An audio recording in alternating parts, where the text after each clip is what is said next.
Pour les 160 coureurs au départ de cette première étape de la Crest-Braz Elite, il n'y a pas eu de rampe d'observation. Dès le départ, malgré la présence d'une concurrence internationale de tout premier plan, ce sont les Français qui ont montré le maillot à l'image de Romain Guyot, le coureur de l'équipe Vendée Pays de Loire, qui parviendra à jouer les filles de l'air. Mais il sera dit que le parcours usant et vallonné au possible ne permettra pas une victoire en solitaire. À 50 km de l'arrivée, 4 hommes se portent finalement à l'avant. Parmi eux, le Norvégien August Jensen, le jeune et prometteur Aurélien Paré-Peintre de l'équipe de Chambéry, l'Albigeois Stéphane Poulias, mais aussi Élie Gébert du team Pays de Dinan. On est sorti à 4 et puis on s'est entendu vraiment bien, on a creusé assez vite.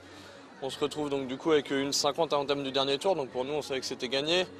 Bon, il y avait Poulias qui était le plus rapide au sprint, donc moi j'étais là pour essayer de contrer, d'y aller avant, j'ai essayé, il est venu me chercher, c'est la course. À l'entrée sur le circuit final de Plouray, les 4 hommes ne feront effectivement qu'accentuer leur avance sur leurs poursuivants. Et Stéphane Poulias fera valoir son expérience d'ancien professionnel pour régler l'emballage final et ajouter à son escarcelle une 11e victoire cette saison. J'ai senti qu'on irait au bout peut-être sur les 2 derniers tours parce qu'on avait 1 minute 30 d'avance et du coup ça m'a permis d'y croire et voilà, j'y ai cru jusqu'à la fin. Malgré les écarts conséquents de cette première étape, rien n'est encore joué sur cette 20e édition de la KBE 2015. La lutte promet d'être chaude aujourd'hui encore au Pays de Carré. Traditionnellement, la journée du dimanche sur le Crest-Braz Elite réserve son lot de surprises. Il faut dire qu'avec 2 demi-étapes et un total cumulé de près de 200 km, il y a de quoi user les organismes. Et à ce jeu-là, ce sont les Norvégiens de la Kopp Osteros qui ont su tirer hier leur épingle du jeu avec une victoire à Calac pour Frédéric Galta et un joli maillot de leader pour son compatriote et coéquipier August Jensen. Sur la ligne d'arrivée, ils étaient radieux. Le premier nous confirmant que c'était une belle journée pour l'équipe, le second expliquant qu'il allait tout faire pour conserver son joli maillot de leader. L'après-midi à Carré, ce bel instant norvégien allait jouer les prolongations et malgré les velléités de Chopin, Botrel et de Schmitt, les Bretons allaient devoir rendre les armes sur le circuit final et permettre ainsi à Galta d'aller signer sa 2e victoire de la journée, un véritable exploit. Sur le podium, il ne restait plus que le Rennais Fabrice Seigneur pour redorer le blason du cyclisme breton avec un maillot de meilleur grimpeur solidement vissé sur ses épaules. J'avais pris pas mal d'avance le premier jour, donc forcément j'étais assez serein. Et aujourd'hui, c'est un de mes équipiers qui a fait le boulot et qui était devant et qui du coup a pris les points pour moi, pour me protéger un peu. Donc non, c'est bien, ça se conserve. J'espère récupérer bien demain parce qu'aujourd'hui, avec les efforts d'hier, c'était assez dur. Mais bon, je connais l'étape de demain, donc ça peut le faire, je suis confiant. Ouais.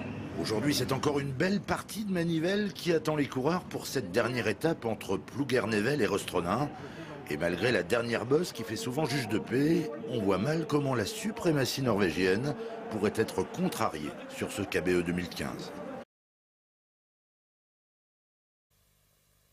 Le coureur tentera le hold-up du jour, comptant même plus de 4 minutes d'avance à l'amorce du circuit final de Rostronin. À 4 tours de l'arrivée, alors que tous les classements sont menacés, les cadors du général vont se porter à l'avant, dont le costarmoricain Élie Gébert du team Pays de Dinan. Ouais, je savais que jusqu'au bout ça pouvait être jouable sur une montée. Je me suis testé une première fois à 3 tours de l'arrivée.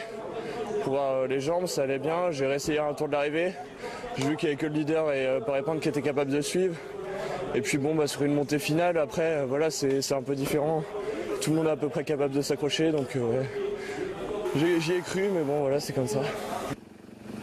Le coureur breton, sacré meilleur jeune, aura sans doute été trop généreux dans l'effort et devra se contenter d'une 2e place dans le sprint remporté par le leader du classement général, August Jensen, confirmant la suprématie norvégienne sur cette édition 2015.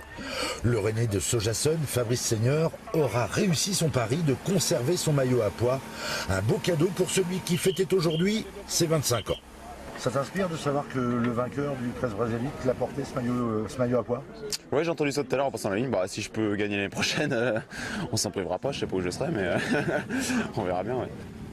Le KBE dominé par la Norvège aura laissé entrevoir de bien beaux espoirs côté français qui viendront sans doute en 2016 confirmer leur talent sur les routes du centre-Bretagne.